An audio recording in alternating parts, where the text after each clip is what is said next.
Ingeta, la famille. Bokoto.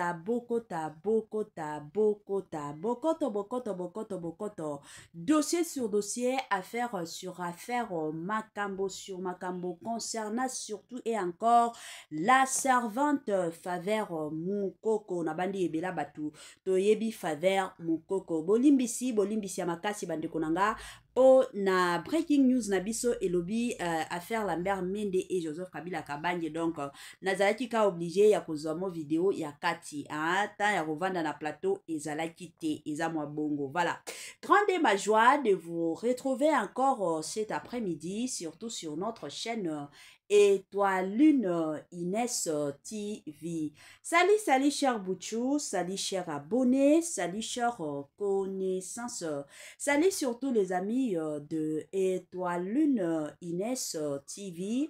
J'espère que vous allez bien. Quant à moi, je suis le bien, super bien par la grâce de Dieu.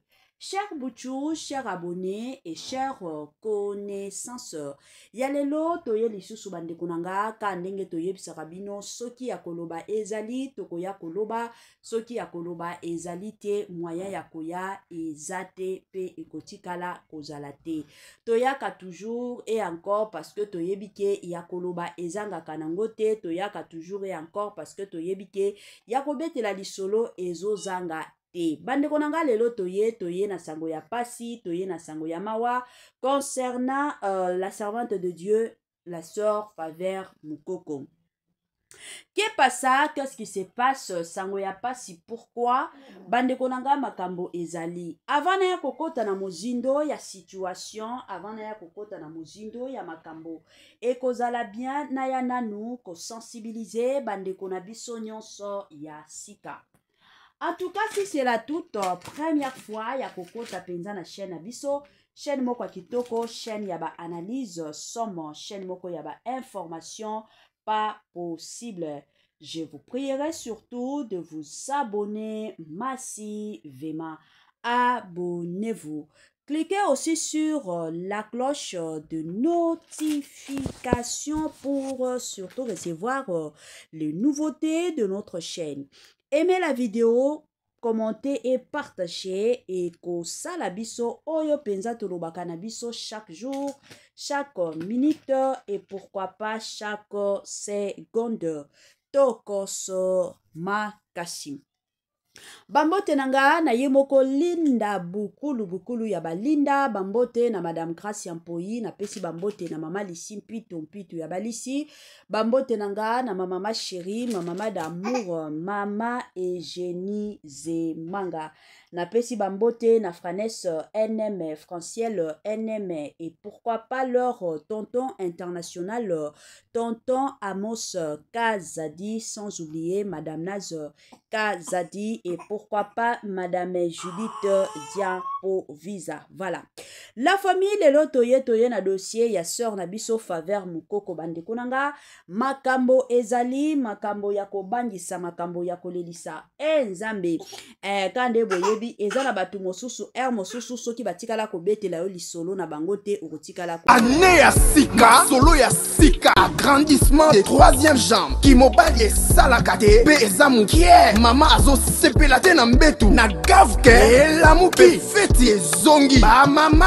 na ba problème ya mabota myome fibro trompe kiss règle abondante ménopause ata okomi na 65 ans mama okobota mwana yoka bien dépression maladie mentale autisme ata mwana alobaka te mokulu makasi tope alalaka te tozali na solution na gavke bona loposo totikali nsima te vergete babengi nduta bouton tache 5 jours ya bamba oteli lokola lilala te uniforme tozali na gamme complet ya kopakola ya injection ya comprimé ya suppositoire esengo ezali mama olingi ovindisa tolo pe nsima sans opération benga biso na lombango papa mama yo oyo otungisama mingi na maladie ya hémorroïde interne tope externe yoka na 2 jours ya bamba omoni changement ya solo ebongo na bokono ya diabète AVC AVC, tension, topé, obésité, Gavker, Golo solution, perte de poids, naturellement, au coco ta salle de sport, Théo, na kisi ya comprimé, P injection, na Gavker, au zongi mobimba. Ba produit na biso ezali 100% naturel et salemi na ba plan na industrie ya Allemagne pe Angleterre na Gavker oko sepela. La santé n'a pas de prix. La famille, quand est oye bisarabino, batela santé. Soki yoko batela santé na yote bande konanga mutu moko te akotikala ko batela santé na yote. Eza toujours ya motuya, eza toujours ya malamu en tant que mutu koyeba ndenge nini ya ko batela santé na yo. Good news, bonne nouvelle, sango ya malamu habari njema. Gavker aye na ba solution ya malamu, Gavker aye na ba solution ya kitoko, surtout et encore concernant makambo ya mabota. Voilà. Pour la bande kona biso mosusu bo benga numéro oyezo sala ba défilé na ba bande d'écran na bino pour na kozala en contact direct na Gavker et kosala malamu et encore malamu mingi. Voilà. La famille. Kande na utuko bete la bino lisolo, ezana ba dossier mosusu, mosusu ke moni mutu otikala kondima teke, muto yo pe aleka na ba situation ya bongo, otikala kondima ngote.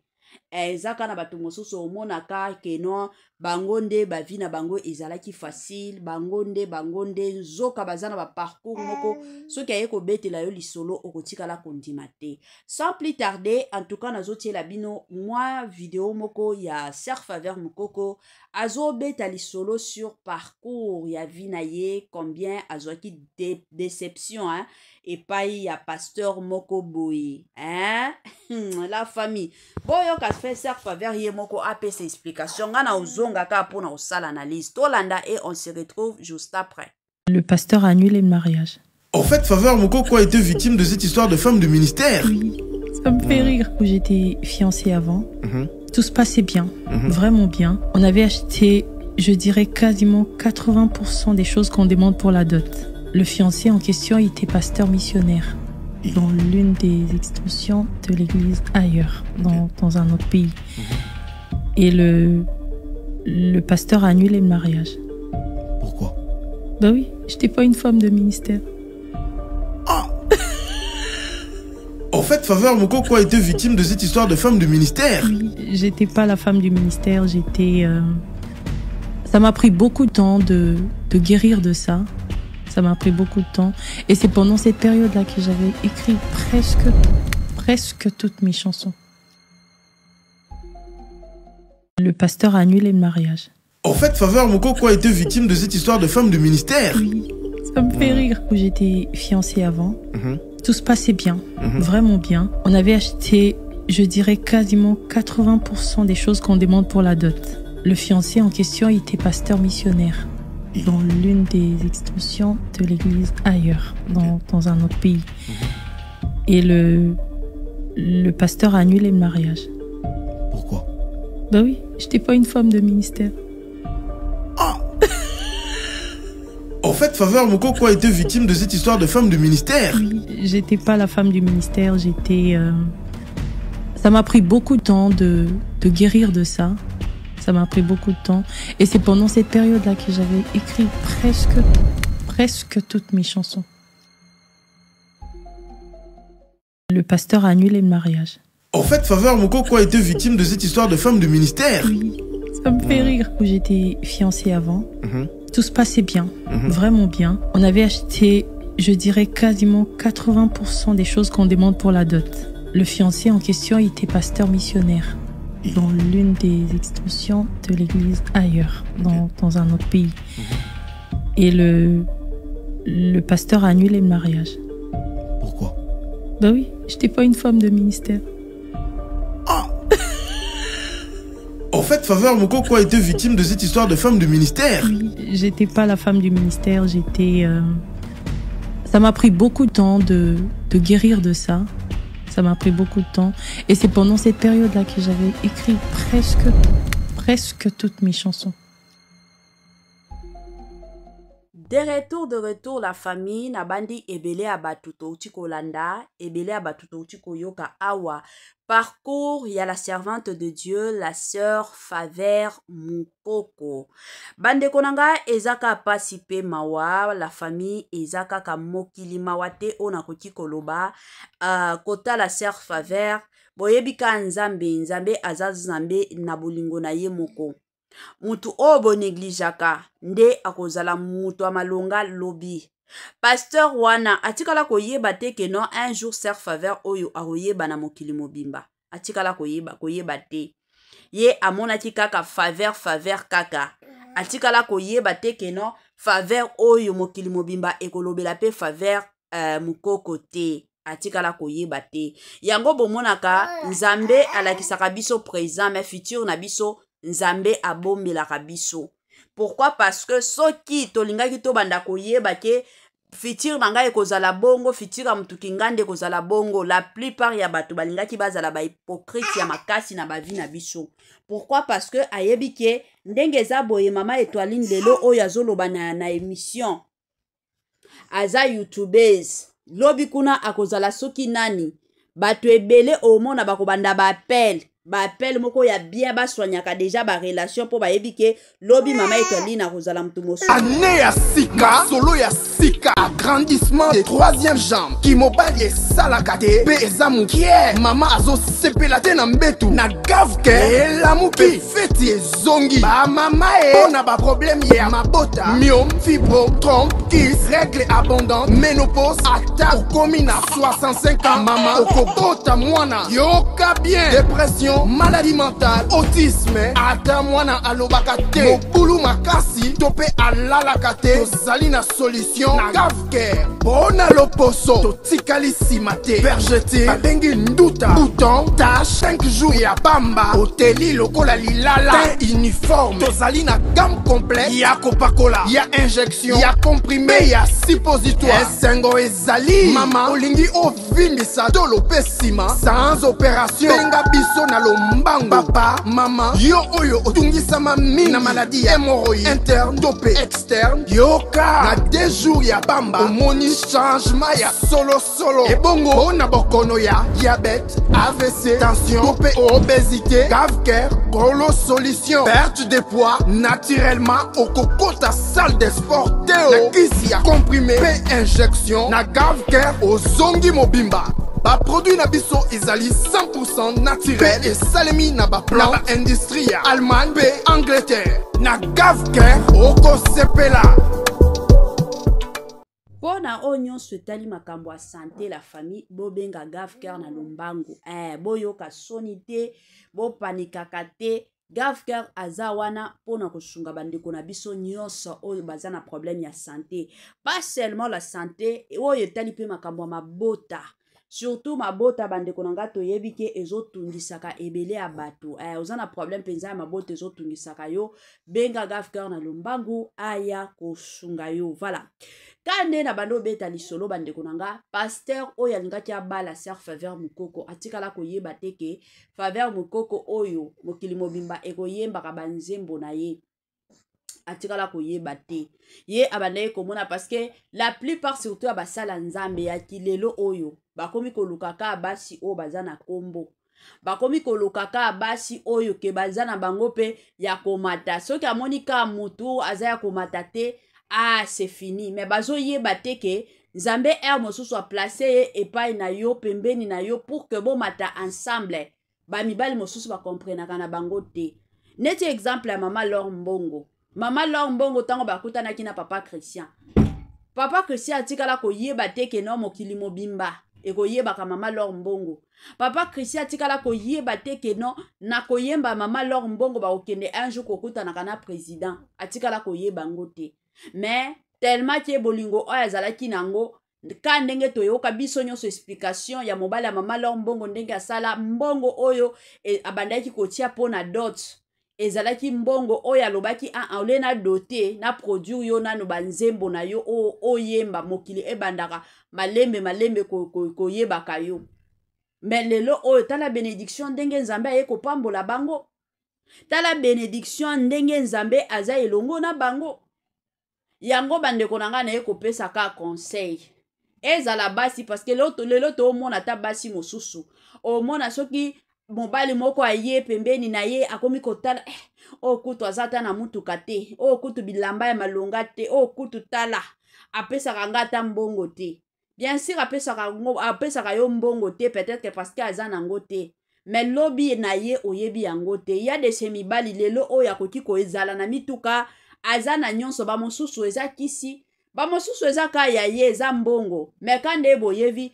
vi nyonso ezalaka na bao na baba peut-être na temps oyo eza na période na ye ya bien mais tango tokokoma na période ya mabe épreuve tango ebandaka mosusu akokweya soki yo olingaki mobali mpo na mbongo ozomona te keno okoyina ye tango akoya kokweya yango ezalaka toujours malamu bandeko na nga nakondanaka bamama mosusu oyo batindaka bana na bango bakende kobala mibali oyo baza na mbongo eza na mutu moko te abotama na mbongo na maboko biso bamama tobota bana toyebi tango tobimisaka mwana azobima wana mwana azalaka sa elamba mwana azalaka sa mbongo alors ezalaka kaka kosala na yo fort dur oyo ozosala dur nzambe alola loboko na ye ezali kuna omona bamakambo mosusu ekomi kochange bato ebele na mokili oyo babotama na bafamille moko ya pauvre mais lelo oyo nzambe atombola bango baministre oyo tozomona baministre totalaka ministre exemple ya Constant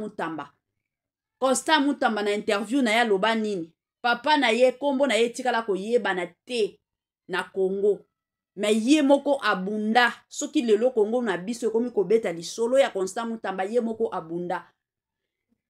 abunda imagine basi mosusu oyo alingaki abala babandaki koloba oza na eloko te mais basi wana lelo baregretaka te bazoregretaka yango bandeko na nga fitira moto toyebaka ngo te Ser Faveur Mukongo mobali wana pasteur wana anégligea ye sabota ye aboya ye ke oza mwasi ya ministère te mais lelo oyo Ser Faveur aye kokutana na frère Jonathan bino moko boomona bolingo na bango ndenge ezokende boomona ministère na bango ndenge ezokende boomona carrière na bango nyonso mibale ndenge ezokende alors dans la vie bonégligeaka mutu te pesa mutu chance ezalaka bongo et surtout soki olingi obala à moins que soki Saint-Esprit aboyi soki nzambe amoni bino mibale te wana oui mais soki ezaki nzambe amoni bino mibale yo ozotala matériel yo ozotala koyebana yo ozotala baintérêt na yo personnel okoya kobunga nzela okende kobala na mwasi to mobali oyo nzambe atikela koponela yo te yango ka conseil nga nazoya kopesa kande boyebi chez Mama Étoiline ezalaka conseil chez Mama Étoiline tobetaka lisolo ya nyonso awa tobombaka te batu mosusu bazotambola bazoyeba te bisika nini bazokende pourquoi par manque de connaissance bazomona ka intérêt personnel na bango bazotala kaka lelo na bango me bazoyeba lobi na bango ekozala ndenge nini batu mosusu banegligeaka bango te o néglige mutu mosusu peut-être yende bénédiction ya vie na yo. Imaginez pasteur wana paka nenga lobi pasteur wana lelo oyo pasteur wana tolingaki toyeba ye mokili mobimba siko pasteur wana ayebani point d'interrogation pasteur wana azalaka kaka point d'interrogation oye koboya mwasi ya vie na yo mwasi oyo alingaki amemela yo ba bénédiction mwasi oyo alingaki amemela yo ba makambo ebele oye koboya ye pourquoi parce que aza na ba faible commencement azo yemba kaka na bakorali yo ozotala kaka koyemba bakorali nga naza na besoin ya batu oyo bakombo deja yebani naza na besoin ya batu oyo deja bazolobela bango bakombo mais lelo oyo Ser Faveur mpe bakomi kolobela ye kombo puis carrière na ye ezokendaka malembe ka ndenge deja mokili esi eyebi ye baconcert azobeta partout malembe azokoma voilà ya moke kaka nalingaki na partager na bino permettez-moi de vous dire bye bye et à la prochaine ciao.